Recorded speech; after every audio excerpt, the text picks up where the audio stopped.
बिहार देखिए, ये लोग भारत में रहते जरूर हैं, लेकिन ये लोग पाकिस्तान परस्ती की बात कर रहे हैं। हम डॉक्टर एपीजे अब्दुल कलाम का सम्मान करते हैं। डॉक्टर कलाम इस देश के मूल थे, इस देश के आत्मा थे। आप बताइए, देश के तिरंगा को ये लोग जलाएंगे, राष्ट्रीय प्रतीक चिन्ह को जलाएंगे, और अशोक सम्राट के दिए हुए अशोक स्तंभ को इसलिए तोड़ा गया क्योंकि अशोक सम्राट का बिहार से संबंध है। और देखिए ना कितना दुखद बात है, ये अपने आप को अल्पसंख्यक कहते हैं। सम्राट अशोक ने बौद्ध धर्म का प्रचार देश और दुनिया में करने का काम किया, उनके पुत्र और पुत्रियों ने उसका प्रचार किया। ये लोग अपने अल्पसंख्यक भाई बहनों के भी खिलाफ हैं। बताइए, देश का प्रतीक चिन्ह अगर शिलापथ पर लग गया तो कौन सा पाप हो गया?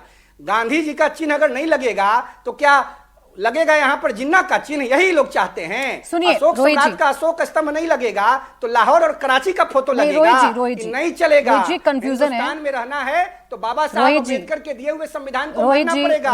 और कुछ अम्बेडकर जी के संविधान में क्या किसी एक घटना से हम सबको जनरलाइज करके पाकिस्तान परस्त तो नहीं कह सकते ना। हमारे देश के जो मुसलमान भाई हैं, हम उन पर तो नहीं ठप्पा लगा सकते ना। आप मैं सुनिए ना रोहित जी बस ये कंफ्यूजन दूर कर दीजिए। आप उन लोगों के बारे में कह रहे हैं जिन्होंने शिला पट्टिका पर लगे अशोक जो चिन्ह है उसको तोड़ा है, उन लोगों के बारे में कह रहे हैं। सेकंड में खत्म कर रहा हूं प्राची जी, 30 सेकंड। देखिए, मैं अशफाक उल्लाह खान को अपना आदर्श मानता हूं, मैं डॉक्टर एपीजे अब्दुल कलाम को अपना आदर्श मानता हूं, लेकिन जिन लोगों ने धर्म की आड़ में सम्राट अशोक और देश के राष्ट्रीय प्रतीक चिन्ह अशोक स्तंभ को तोड़ने का काम किया, वो इस देश की आत्मा को स्वीकार नहीं करते हैं। मुमताज, वो कहीं ना कहीं पाकिस्तान परस्त लोग हैं, हम उनको नहीं स्वीकार। अब रुके रोहित जी, अब मुमताज जी देखिए, आपकी कंफ्यूजन पूरे होशो हवास में बोल रहा हूं, आपकी कंफ्यूजन दूर करने में रहना है। ठीक है रोहित जी, पूज्य अम्बेडकर जी के संविधान के प्रावधान को मानना होगा। आपकी कंफ्यूजन दूर कराने के लिए मैंने उनसे स्पेसिफिक सवाल पूछा। वो लोग जो मेरे देश के राष्ट्रीय चिन्ह, ठीक है रोहित जी, वो लोग जो हमारे आपके मेरे हम सब के देश के राष्ट्रीय चिन्ह का सम्मान नहीं करेंगे, क्या उन पर सख्त कार्रवाई नहीं होनी चाहिए? क्या उसे मजहब से जोड़कर देखना बिल्कुल ठीक है आपकी नजर में? आ रही हूं सर जी, आ रही हूं। पहली बात तो जो ये बात कर रहे हैं, गांधी जी को किसने मारा? इंदिरा गांधी को किसने मारा? राजीव गांधी को किसने मारा? 3 बार कौन सी ऐसी तंजीम है, ऑर्गेनाइजेशन है जिसपे 3 बार बैन लगा? कौन है ये? किसने किया? किसने गांधी जी का पुतला बना के गोली मारा? ये कौन? सवाल नहीं था मेरा। नहीं, एक मिनट, कौन लोग हैं ये? नहीं, उन्होंने जो कहा था। अब आइए, मैं बार बार ये कह रहा हूं कि जिन लोगों ने ये किया वो गुनहगार हैं, उनको जेल भेजा जाए और इसकी जांच कराई जाए कि आखिर ये किस साजिश के तहत हुआ, क्यों ऐसा हुआ। क्योंकि बीजेपी तो बड़ा दावा करती है कि कश्मीर तो बहुत अच्छा हो गया, कश्मीर में शांति हो गई, अमन हो गया, वहां सब जो है बहुत अच्छा माहौल हो गया। ये कैसे बार बार होता है? कैसे बार बार हो जाता है? इसके जिम्मेदार सरकार है ना। ये हमें क्यों कटघरे में खड़ा किया जाता है?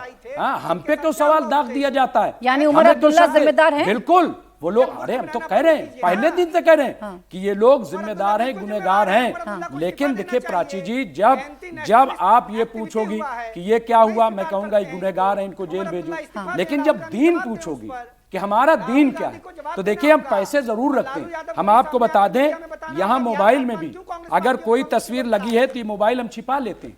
हम सामने रख करके नमाज नहीं पढ़ते, हम पासपोर्ट सामने रख के नमाज नहीं पढ़ते, हम नोट सामने, एक मिनट बता दें, हम नोट को सामने रख के नमाज नहीं पढ़ते। मुमताज आलम रिजवी जी, वो उस वक्त आपके जेब में होता है, आप जेब से निकाल देते हैं नोट, आप ये कह रहे हैं? नहीं, मैं अंदर छिपा के। अरे सर, जेब में होता है, आपके शरीर के बिल्कुल नजदीक होता है। अब सुनिए ना, अब सुनिए, मैं आपसे जो सवाल पूछ रही हूँ, अरे मैं जो आपसे सवाल पूछ रही हूँ, पहले तो मैं दीन के बारे में कोई चर्चा आपसे नहीं कर रही थी सर, मैं तो उस घटना पर आपसे चर्चा कर रही थी। आप सुनिए ना, आपने इसे दीन से लेकर आया। आप मुझे बताइए, किसने आपसे वहां कहा मस्जिद के अंदर कोई जानकारी मिली हो? आपका मतलब उन लोगों से है, अपने पर मत लेकर जाइएगा। आप जस्टिफाई कर रहे हैं इसलिए आपसे पूछ रही हूं। किसने ये कहा, किसने वहां पर ये कहा कि यहाँ जो शिला पट्टिका लगी है आप वहां जाइए और वहां बैठकर आप नमाज अता कीजिए उसे देखकर?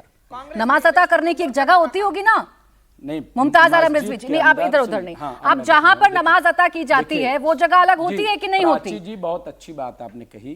देखिए, मस्जिद के बाहर कुछ भी लगा दीजिए, कोई एतराज नहीं, लेकिन जब मस्जिद के अंदर लगता है ना, तो मस्जिद में चूंकि आप जानती हैं जुमा में लोग बाहर तक चले जाते हैं नमाज पढ़ने जब ज्यादा भीड़ होती है, आपको पता है। मैं ये कह रहा हूँ, पहली बात कि वो गलत किया, अगर लगाया था तो जो जिसने लगाया था उसके पास जाते, शिकायत करते, सरकार से शिकायत करते। बात मैं फिर कह रही हूं, जस्टिफाई करना, या तो आप गलत करिए या तो आप जस्टिफाई करिए।